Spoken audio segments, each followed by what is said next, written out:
சிவாய நம. திருச்சிற்றம்பலம். அனைவருக்கும் வணக்கம். அக்னி நட்சத்திர சிறப்பு நிகழ்வில் நாம் தினம் ஒரு உணவு வகை, உடலுக்கு இயற்கையான முறையில் குளிர்ச்சி தரக்கூடிய உணவு வகையை பார்த்து வருகின்றோம். அந்த அமைப்பில் இன்று நாம் பார்க்க இருப்பது வெள்ளை பூசணிக்காய் வச்சு ஒரு ஜூஸ். இதை எப்படி செய்கிறது அப்படின்னு பார்த்தா ரொம்ப சுலபம்.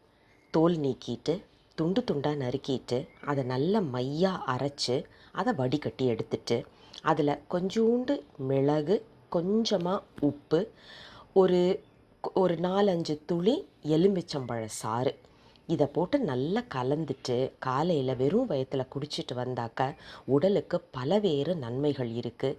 ஆனால் இந்த நிகழ்வில் நாம் குளிர்ச்சி மட்டும் பார்ப்பதனால உடலுக்கு கண்டிப்பாக உடனடியாக குளிர்ச்சி தரக்கூடிய ஒரு பானமாக இது அமையும் என்பதில் சிறிதும் ஐயமில்லை.